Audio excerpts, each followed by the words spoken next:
Hi everyone, and welcome to tonight's installment of our nightly program, Politics Today, with your number one unofficial spokesperson of the Obidati campaign. Today we're going to look at two campaign stops by Peter Obi in the south region of Harcourt, which is in Rivers State, and Akwa Ibom. So let's start with the visit to Akwa Ibom, and then we're going to get back to the visit to Barakat. Let's pay attention to what happened in these two instances. I'm going to start from the 30th second of this video I'm going to play. So let's just go there right now. As youths, I was told that the most important thing to the people of Akwa Ibom is the deep sea port. And I told the PCC chairman, Okon, that when I finish from here, a copter will take me there to see it, so that when I start, we will put it in practice. his wife also. All right, so this is one thing with Obi. He doesn't like to be like our regular politicians that say, "Oh, when we came, what we saw, what we found out when we came into power." No, he likes to visit the places beforehand so he can have first-hand information going into whatever the situation is, right? But we have politicians these days that they will tell you, "Oh, when we came in, what we saw," But Obi is not like that. Obi wants to see beforehand so that when he comes into power, it will not be a new thing, it will not be news for him. He says, when I come in, I want to hit the ground running. When we come in, we want to hit the ground running. This is not about what we saw, what they said. No, it wasn't as we thought. What we met when we came on ground, everything. No, no, no. Obi wasn't. He's not going to play that politics. No. So let's see what he did after that campaign, because he had to go on and actually visit the place like he promised. He said a helicopter will take me, and I will go and see for myself. Let's see what he did. On the campaign ground, Mr. Obi proceeds on an assessment tour of the Ibom Deep Sea Port with members of his team who are familiar with the projects. This is the ocean. So this is important. So he took the team that are familiar with the project over there to go and inspect by himself to see what is going on there, and he came out with an assessment of what he thinks he will do once he comes into office. On day one, you are looking at a potential CEO, commander in chief, who will be ready on day one to hit the ground running. That is what we want. That is what Nigeria wants. So let's see what he said after he has visited that place. Let's watch him. Today, if developed, will go a long way in contributing in building the production-led Nigeria we envisage, because it will be exports. Everything is about export. That's why you're going to turn around this country when we manufacture for export. That facility, look at it, gas, just a few kilometers away, that you can just develop the entire place to be a gas petrochemical hub with other manufacturing industries and everything focused for export. Natural ocean terminal. Do you know that was? All right, so we're gonna come back to part of Tommy shortly, but did you see what Obi said there? Guys, we need a president who understands the problem first of all, and who can propose a solution, not just the sharing formula that we've been enjoying. People telling you, "Oh, we'll dedicate so amount of money," but they're not telling you how to pay for it. You see someone who's looking at the assets we have and seeing them as a potential solution, not about borrowing. These are things. These are low hanging fruits. These are things we can do easily. Even if you are borrowing to develop the port, you know that the potential is great. The potential is very great, and it can transform Nigeria into another Singapore, if you will, in Africa. On that note, we're gonna go to Patu Tommy and listen to him, because Patu Tommy, he's a professor He's well read and he understands these things. Let's hear him tell us what other nations have done with similar resources at their reach. Let's Focus listen to first him. spot. Natural ocean terminal. Do you know that was the only asset of Singapore? That a natural entrepot. They converted it into one of the wealthiest countries in Asia. Just that thing. Then you take the allied things. The fact that gas is abundantly available. ExxonMobil is out there in Eket. And gas free from there could create an industrial complex that would produce just about anything you can imagine. Mr. Obi also. All right, so we're gonna stop here. The video is just 3 minutes 46 seconds. So you can watch it on Channel TV, Channel Television channel. You can go there and watch the full video. But I'm gonna stop there so far, just to let you know that these guys, they are visionaries, right? They are telling you what Singapore did with similar resources. We can do the same, and that's why the title of this program tonight is about us having a true federalism, federalism where each region can develop at their own pace, because that's what it should be. Nigeria should be a federal republic, right, where each region should develop at their pace. Now if you make the south a gas hub with all the allied industries or other local companies or manufacturing companies like Obi was talking about, or as Pat Utomi chose to call it, allied industries. If you have that in the south and you have an agricultural hub in the north, right, especially in the northwest, or actually all the northern areas, the massive lands there, and then you have in some places you can plant coffee and export coffee from Nigeria, from the north, right? And then you have the southeast as the technology hub, and then you have the southwest as the financial and or economic hub, if you will. You have different sections of the country excelling in what they can excel in. Then you have a railway linking the southeast and south and sorry, in southwest, so they can export the technologies from the southeast to southwest, and then from there to other parts of the world. When you have this, you ease the pressure on the ports in Lagos and in those in the southwestern region. You ease the pressure there by creating alternate ports in the south. The country will just blossom, right? So let's switch quickly to Port Harcourt. There's an interesting thing happening in Port Harcourt. So let's just go to Port Harcourt and see. So I'm going to play three clips from Port Harcourt. The first one will be um, okay. I'll play four clips. Play four clips. So the first one we're going to take is we're going to see P Square and he's yeah, of course, P Square, the two of them, encouraging the people to get their PVC. We can't say this enough. So you need to get your PVC. So let's listen to P Square. We'll play that clip a little bit and then we'll come back and talk about other things. So P Square, over to you. Okay, you all need to come back and support this movement. Okay, it's our country. If we don't save it, nobody will. God bless obedience. For the last time, guys, don't forget, but please go and collect your PVC. Collect your PVC. After everything we'll do without PVC, we'll not get them out. All right? We are here giving every support. Thank you, guys. Obedience, everybody. But trust me, go and pick up your PVC. Come out in February and let's vote for. Protect your vote. Yes, live. All right. So you heard it. Vote for Peter Obi. Collect your PVCs because without your PVCs, you have no mouth, right? You can claim obedient all you want. Without your PVCs, you have no say, right? So let's see as they also, when Peter Obi arrived, P Square led the people to chant Obi, because when Peter Obi arrived, the people were busy shouting "Peace Square, Peace Square, Peace Square," and he said, "No, you're here for Peter Obi." So, Peter Obi has arrived. Let's chant his name. Let's go ahead and listen to that. We're not there for Peace Square. Peace,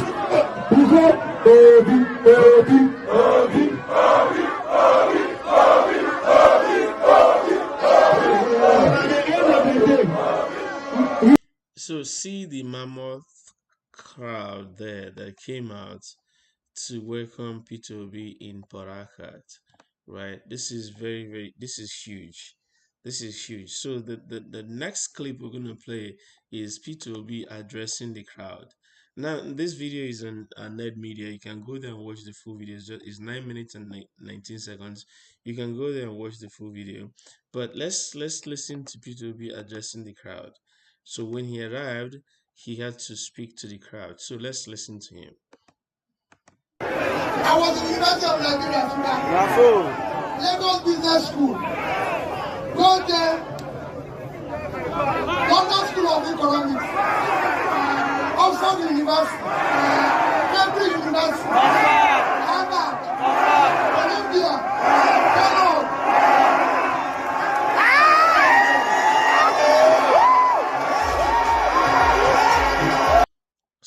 So he lists the schools that he attended, and the people were yelling back, "Go and verify," because these are verifiable things, right? You can actually verify his claims. You can go to those schools today and verify. But let's hear him talk about his running mate, Dati Baba Ahmed. 1 minute. Dati is a PhD holder in economics from University of London. If you combine the two of us, you will solve Nigeria today. All right. So he says if you combine the two of them, you will solve Nigerian problem, and that is true. That is true. These two men, two gentlemen, they understand the problem of Nigeria. So if you combine them with their backgrounds, they will solve the problem. So we're going to continue playing the video because he just segued into my last clip, which is where he addresses the problem of Nigeria today. So let's just listen to him. Your country is today a country that is breeding poverty. It's a country that is breeding unemployment. It's a country that is breeding sickness. A country that is breeding out of school children. A country that where youth unemployment is the best in the world. That is what we are coming to change. You now live in a very insecure country. And that you have said, our number one job is to secure and unite Nigeria. So you can go to Net Media and watch the rest of the video. Their number one job is to secure and unite Nigeria. I say this time without number. Before you can begin to solve a problem, you must understand the problem. And then you have to do a root cause analysis and find out what is causing the problem. And then you begin to propose solutions. And sometimes the solutions you propose might be interim actions, interim corrective actions. But sometimes you come up with a permanent corrective action, right? PCA.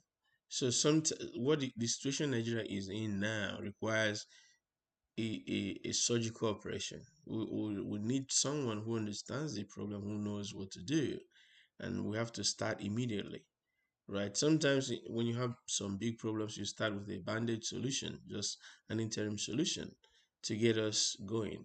But you must have a plan for a long-term solution. Otherwise, the problem will just get worse. So we can't be doing this band-aid anymore. We need guys who understand the problem, who have what it takes to begin to solve it. If you're hiring someone to do a special work for you, a job that is very critical, you don't take someone who is just claiming that I want to do it. I sabi drive. That's not how you choose a driver. That's not how you choose someone to drive your economy. That's how you drive. No, no, no. You have to choose someone who has capacity, who has proven integrity, that can solve the problem that is bedeviling the nation. And you know that by their antecedents. You know that by what they are saying when they present themselves to you. When you present a problem, the way they respond to your problem lets you know if they are capable of solving it or not. Because if they don't understand the problem, they can't solve it. I'm sorry. Even if they're doing the right things, because they do not understand the problem, they may not know when to stop. Right? So you need someone who understands the problem to know when to stop. If you take someone to teach you quadratic equation, for instance.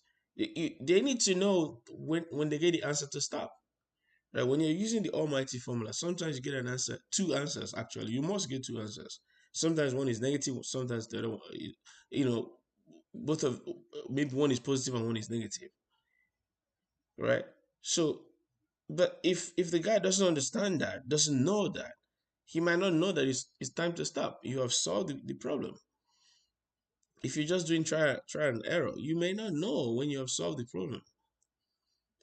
So you need a guy who understands the problem, who understands the solution, who can talk you through the steps, like Obi just did in Akwa Ibom.